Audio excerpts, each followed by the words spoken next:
Et autour de la table également, il y a Christine Palot et Jean-Marie Guinemer. Bonsoir. Bonsoir. Alors vous venez parler, vous, du festival Electrochic. La 7e édition va bientôt démarrer. Alors juste pour vous présenter, Jean-Marie Guinemer, vous êtes directeur des affaires culturelles de la ville de Versailles. Et Christine Palot, directrice à la culture de l'agglomération Versailles Grand Parc.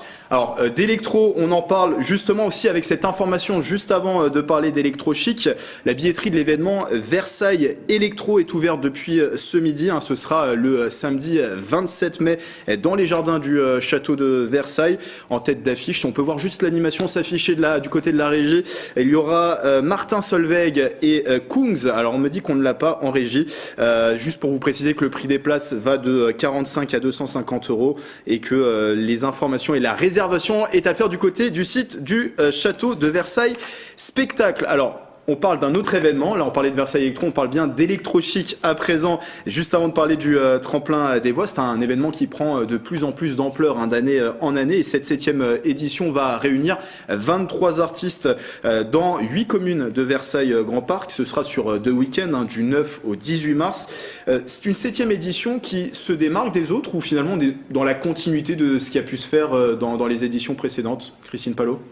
On est dans la continuité de ce qu'on développe au fur et à mesure des années avec des artistes de renommée internationale qui viennent d'un peu partout dans le monde et puis aussi des jeunes artistes qu'on tâche de révéler ou au travers du tremplin ou dans la programmation. Alors, des artistes différents, on découvre aussi peut-être différentes branches de la musique électro également. C'est tout l'enjeu d'Electrochic depuis le départ, c'est précisément d'être représentatif autant que faire se peut de toutes les esthétiques de l'électro. Il y a énormément de choses. Le point de départ, c'était évidemment la Versailles Touch, donc l'électro à la française, qui est née à Versailles, ne l'oublions pas, et sur le territoire du Grand Versailles. Il y avait une légende urbaine qui disait que les Daft Punk étaient originaires de Versailles. Justement, c'est totalement faux. Ce sont les seuls. Tous les autres, oui, mais pas Daft Punk. R, par contre, c'est bien vrai. C'est également le cas de bien des autres, de Arnaud Robotini. Enfin, ils sont tous quasiment côtoyés sur les bancs du même lycée Jules Ferry. C'est dire si leur proximité est grande.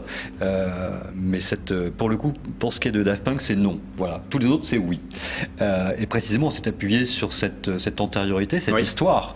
Pour il y a 7 ans de ça maintenant, puisque c'est 8 ans de ça même, c'est la 7e édition, pour justement régénérer cet acquis, cette histoire assez merveilleuse quand même, qui fait que des gamins, c'était tous des lycéens de Jules Ferry, à un moment donné se sont mis à faire dans leur cave, avec 2-3 beatbox, de la musique complètement nouvelle, qui nous a tous marqués, on a tous en tout cas ma génération, on a tous dansé sur effectivement sur R et quelques autres morceaux de légende. Et aujourd'hui, l'idée, c'est précisément de renouer avec cette légende, mais avec des jeunes talents. D'accord. De jeunes talents, des jeunes et moins jeunes, mais surtout de continuer à servir de tremplin sur le territoire à de jeunes talents, sur une aire géographique de plus en plus large, puisqu'au début, on était grosso modo sur 3 communes. Et là, on est sur 8 communes. Et maintenant, on est sur 8 communes, donc chaque année, il y en a une de plus quasiment. On va parler de la programmation dans un sens, fait. juste faire un petit tour de table. L'électro, c'est une musique qui vous plaît ou vous en écoutez régulièrement, Audrey Brouan? Du coup, j'accompagne de plus en plus d'artistes qui ont un petit mélange électro, puisque par exemple, j'ai une artiste qui est électro-afro, donc voilà, avec un DJ, avec un guitariste, et voilà. Donc, il peut y avoir des influences électro dans vos musiques, par exemple, à vous, Saul, Léonce, pas du tout? Il y a un peu de tout, je m'inspire un peu de tout, je chante, j'essaie de m'intéresser un peu à tous les styles, et puis voilà, de m'imprégner un peu de chaque influence. C'est vrai qu'avec maintenant les plateformes, on a accès vraiment à tout type de musique et on ne s'arrête plus du tout au style. Et donc oui, moi c'est vrai que mon influence elle est vraiment de partout et notamment de l'électro. D'ailleurs, pour le festival Electrochic, est-ce que ça s'adresse à des passionnés d'électro ou même des non-initiés peuvent venir sur place? Non, en fait on est vraiment ouvert à tout type de public. On a même, y compris des masterclass pour des gamins qui ont 6-7 ans, donc on commence très jeune, c'est comme ça que ça commence. Non, c'est vraiment tout public. Alors effectivement, la variété de la programmation fait qu'on peut s'adresser à des publics qui sont vraiment des pointus et des fans, et puis des gens qui honnêtement n'y connaissent rien, voire même on peut parfois aller de l'électro sur quasiment de l'électro-pop. Ça a été le cas par exemple en 2018 quand on a fait venir l'Impératrice au Montancier. On est sur vraiment une grande diversité d'esthétiques pour précisément capter le maximum de public. Alors pour se faire une idée, on va écouter tout de suite un petit medley des artistes qui seront à l'affiche de ce festival Electrochic.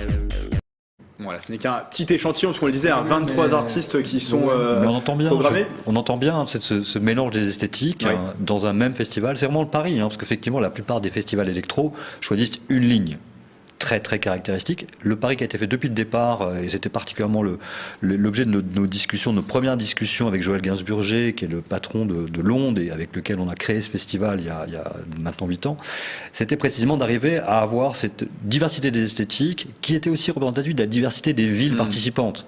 Et chaque ville a sa ligne quelque part. Et Christine Palot, c'est aussi important, Jean-Marie Guinbert le disait tout à l'heure, de mettre en avant aussi la jeunesse, les jeunes talents, puisque on va parler de quelques têtes d'affiche, mais il y a quand même des jeunes artistes, c'est eux qui sont mis en avant aussi au travers de ce festival. Alors, on a des jeunes artistes qui viennent des tremplins des années précédentes, et certains qui viennent et reviennent, qui ont grandi et qu'on continue à valoriser, à accompagner. Et puis effectivement, on a d'autres têtes d'affiche. Peut-être parmi ces jeunes aussi montrer, là on a vu des images, et écouter Olympe 4000, on a une place des compositrices et des DJ femmes très importantes dans la programmation de cette année. On l'a pas forcément fait exprès, c'est la réalité de la création artistique d'aujourd'hui. Et puis on est vraiment ravis d'accueillir Irène Drezel, qui a été récompensée vendredi soir pour la meilleure musique de film par les Césars. Donc voilà. C'est super pour cette valorisation de ces artistes-là, jeunes et moins jeunes. Jeunes, artistes femmes aussi, qui sont de plus en plus de place dans cette scène électro. Des noms, alors MB14 peut-être qui parle un peu plus au grand nombre. Je vois Saul qui acquiesce, principalement connu sur le beatbox aussi. Exactement. C'était aussi l'un des paris, c'était de s'ouvrir à ce type d'esthétique-là. On est vraiment dans l'électro pour autant, mais c'est vrai que c'est la première fois qu'on a ce type d'artistes dans la programmation. On espère qu'ils vont cartonner. On est précisément au Palais des Congrès parce qu'on fait le pari du carton. Donc on est dans une grande salle. C'est aussi l'une des premières fois c'est la première fois que le Palais des Congrès de Versailles participe en tant que programmateur et salle au Festival Electrochic. Donc c'est pour nous doublement une première. Et là, on reste complètement dans la ligne de l'esthétique et de la programmation d'Electrochic. Ils seront également suivis d'un groupe qui, lui, est directement issu des tremplins, qui est I Am Sparrow, qui sera programmé pour la 2e fois, du coup, parce qu'il y a aussi une logique de suite par rapport à ces talents-là, c'est qu'on peut les retrouver 2 ans, 3 ans plus tard, et les voir grandir, les entendre grandir. Les voir grandir au sein d'Electrochic. Exactement. Alors on revient à ce que vous disiez tout à l'heure, le mélange des styles aussi. On peut mélanger électro, hip-hop, notamment la fine équipe qui vont être présents à Chaville le 10 mars. Juste sur les infos pratiques, est-ce que le billet, forcément, les billets sont à prendre à l'avance, Christine Palot ? Oui, il vaut mieux parce qu'il y a certaines salles qui commencent à se remplir très très vite. Mais bon, voilà, il y a vraiment des formats très différents, des tarifs très variables aussi. En tout cas, le moyen de passer une excellente soirée à tous les coups. La fourchette de prix, à peu près, pour avoir une place ? Entre 5 et 25 euros. Ouais, franchement, c'était vraiment très accessible. Et toute la programmation sur festivalelectrochic.fr. Avec le site, bien sûr, qui s'affiche en bas de l'écran. Donc, je rappelle les dates, du 9 au 18 mars, 8 communes de Versailles Grand Parc. On a compris que c'est un festival qui s'étendait à de plus en plus de communes de l'agglomération. Info et raisin sur le lien qui s'affiche en bas de l'écran. La dernière question que j'ai envie de vous poser, petit tour de table, je vais vous donner chacun la parole. Les ingrédients d'une édition, une 7e édition réussie. Christine Palot. La complicité entre les partenaires. Jean-Marie Guinbert. La diversité des talents qui s'expriment. Voilà, donc tout est dit avant le début de ce festival.